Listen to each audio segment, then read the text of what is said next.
शशांक के पूरे जीवन का केंद्र बन चुकी थी दिया, और दिया के अलावा सब इस बात से वाकिफ थे।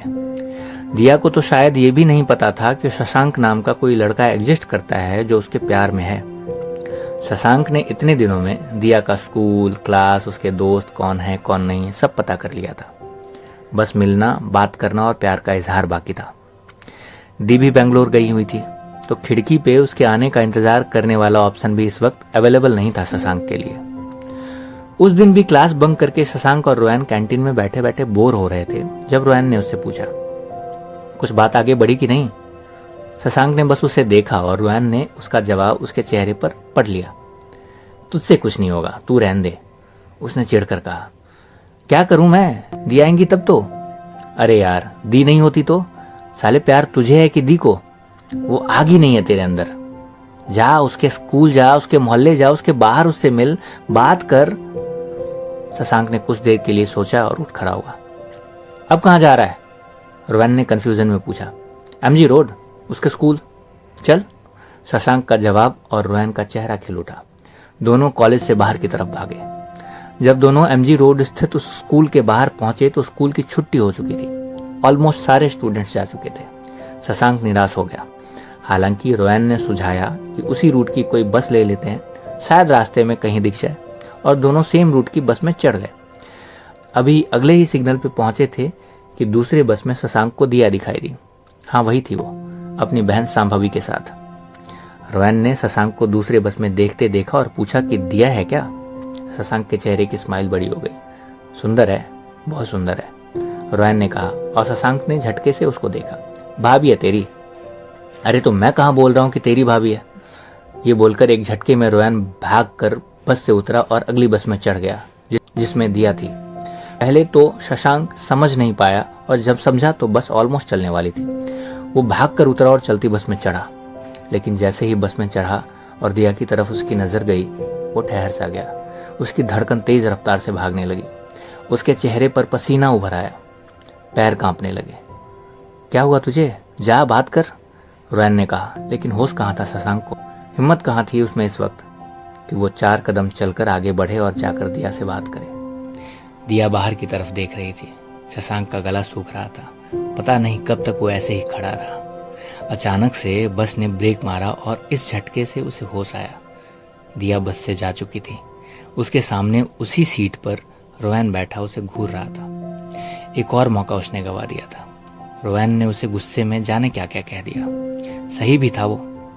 मायूस मन से वो अपने घर लौट आया। रात के तकरीबन 11 बज रहे थे। नींद उससे अभी भी कोसों दूर थी। तभी उसका फोन बजा। फोन दी का था। उसने फटाक से फोन उठाया। दी लौट चुकी थी और उनके साथ वापस आ गई थी उसकी उम्मीदें, दिया से मिलने की और उस तक अपने दिल की बात पहुंचाने की। हालांकि उसने दी से कुछ कहा नहीं। उसने सोचा कि वो मिलकर ही बात करेगा। दी ने उसे सुबह नाश्ते पे बुलाया और वो झट से तैयार हो गया। समय से पहले शशांक दी के पास पहुंच गया और उसने किचन में खड़े खड़े पिछले कुछ दिनों की सारी बातें बता दी। दी तो हंसते हंसते लोटपोट हो गई। कोई इतना स्टूपिड कैसे हो सकता है शशांक? तुमको क्या लगता है उसने नोटिस नहीं किया होगा तुम्हें? खैर कोई बात नहीं। फिर उन्होंने शशांक को एक टी शर्ट दिया जो उसके लिए बेंगलोर से लेकर आई थी। हालांकि शशांक के चेहरे पर हर बार की तरह इस बार खुशी नहीं थी। दी समझ रही थी उसके मन की स्थिति को। तू जब दिया के साथ फर्स्ट डेट पे जाएगा ना, तो यही पहनना, अच्छा लगेगा, उन्होंने कहा और शशांक के चेहरे पर अनायास ही एक लालिमा आ गई। तभी कॉल बेल बजी और दोनों का ध्यान उधर गया। दी के चेहरे की वो स्माइल और गहरी हो गई। शशांक को यूं ही कंफ्यूजन में छोड़कर वो दरवाजे की तरफ बढ़ गई और शशांक ने अपनी नजर सामने वाली खिड़की की तरफ मोड़ दी, जहां से चांद के निकल आने की उम्मीद लिए आज भी वो इंतजार कर रहा था।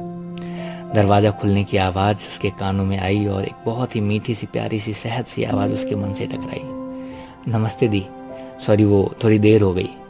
और दिल की धड़कन फिर तेज हो गई शशांक की। हालांकि पहली बार इस आवाज को सुन रहा था वो, लेकिन ऐसा लग रहा था कि जाने कब से इसे जानता है, जाने कब से उसके कान इस आवाज को सुनने के लिए बेचैन है।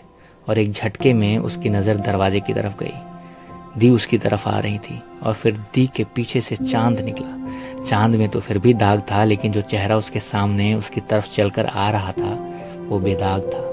चांद से भी खूबसूरत, रोशनी बिखेरती हुई, दिया मुस्कुराती हुई। उसकी जुबान फिर चिपक गई, धड़कन रुक गई, जिंदगी ठहर सी गई। बस ताकता रहा वो, कहीं ये ख्वाब तो नहीं था या फिर हकीकत। हाय, वही शहद सी आवाज फिर से उसे सुनाई दी और जैसे होश आया शशांक को। हाय। दिया उसके सामने आकर बैठ गई, प्रेम की प्रतिमूर्ति सी, ऐसे जैसे कोई अप्सरा जमी पे उतर आई हो। गहरे काले नयन, रंग ऐसा जैसे दूध में सिंदूर मिला दिया गया हो। चुप होकर भी बहुत कुछ कहते होंठ और बिखरे हुए से बाल, कुछ यूं कि बादल अटखेलियां कर रहे हों। दी और दिया दोनों आपस में बात कर रहे थे। दी दिया को इतने नजदीक से जानती थी और उन्होंने मुझे बताया तक नहीं, शशांक ने सोचा। खैर, तभी दी उठी और किचन की तरफ चली गई।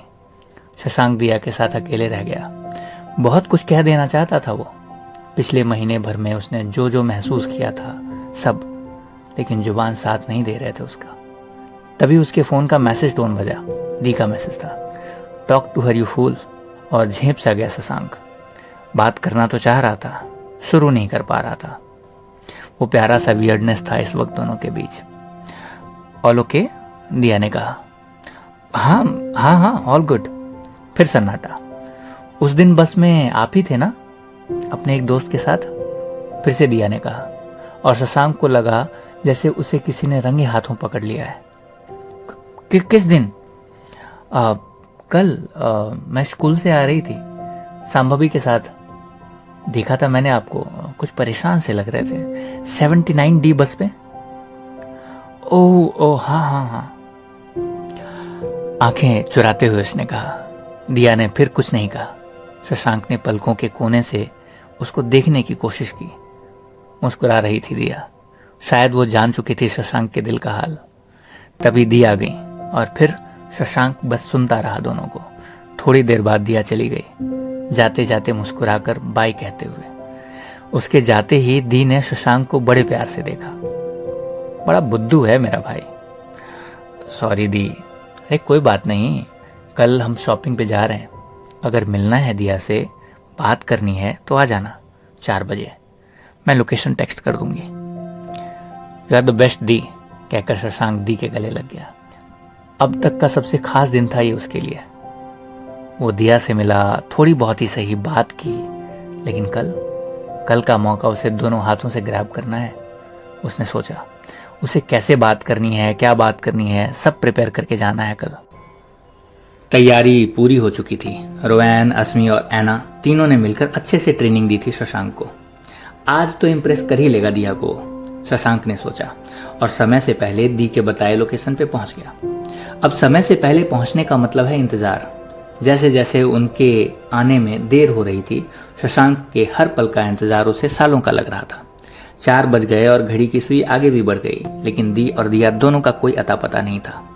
शशांक ने दी को कॉल्स भी लगाए, लेकिन उसका फोन पिक नहीं किया गया।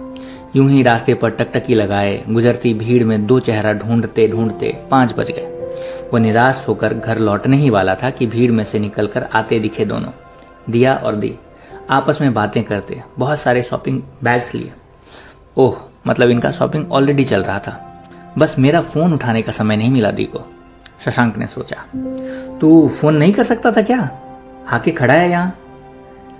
दी ने उसे देखते ही कहा, फोन तो चेक किया करो अपना। और दी को रियलाइज हुआ कि फोन उन्होंने बैग के अंदर रख रखा था, जिसकी आवाज उनके कानों तक नहीं पहुंच पाई शायद। तीनों पास के ही कैफे के अंदर जाकर बैठ गए और फिर उन दोनों का शॉपिंग डिस्कशन शुरू। बोर हो गया शशांक। तभी दी का एक कॉल आया और वो कैफे से बाहर चली गई। फाइनली शशांक को दिया के साथ कुछ पल अकेले बिताने का, बात करने का मौका मिला। आज उतना नर्वस नहीं था वो, हालांकि धड़कन अभी भी तेज थी, लेकिन उसने कुछ हद तक अपने पे काबू कर रखा था। वैसे बात शुरू कहाँ से की जाए वो आज भी नहीं सोच पा रहा था।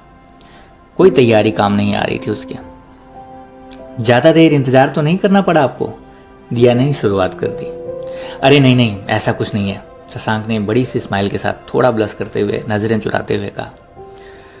मैं खा नहीं जाऊंगी आपको, मतलब इंट्रोवर्ट हो, आई अंडरस्टैंड, बट बात करोगे तो मैं खा नहीं जाऊंगी आपको। इतना डर क्यों रहे हो? थोड़ी सी स्माइल और थोड़ी सी इनोसेंसी के साथ दिया ने उसे छेड़ते हुए कहा और सारी तकल्लुफ जाती रही शशांक की। फिर क्या, स्कूल, कॉलेज, स्पोर्ट्स, शॉपिंग, सारी डिस्कशन शुरू। हालांकि उस दौरान दिया ही ज्यादा बात कर रही थी और शशांक सुन रहा था। उसे अच्छा लग रहा था सुनना। वो पूरे जीवन ऐसे ही दिया को सुन सकता था, देख सकता था। अभी वो दोनों बात ही कर रहे थे कि शशांक का फोन बजा। फोन अस्मिका था। कंफ्यूजन में फोन पिक किया उसने। हेलो शशांक, जल्दी से टॉलीगंज आ जाओ, ऐना नहीं मिल रही है, कहकर फोन काट दिया अस्मि ने। शशांक कंफ्यूज। ऑल ओके, दिया ने पूछा। आप, हाँ, मैं आपसे बाद में मिलता हूँ, कहकर शशांक दिया को कंफ्यूजन में छोड़कर वहां से भागा। ये क्या किया उसने, और क्यों किया उसने? और ऐना, वो कहाँ चली गई? जानेंगे हम सामने वाली खिड़की के अगले भाग में। बने रहिए मेरे साथ बातें बाय KRB पे। अगर इस किताब को आप पूरा एक साथ पढ़ना चाहते हैं तो आप इसे अमेजन पे ई-बुक के रूप में पढ़ सकते हैं। पेपरबैक जल्द ही। The girl next window.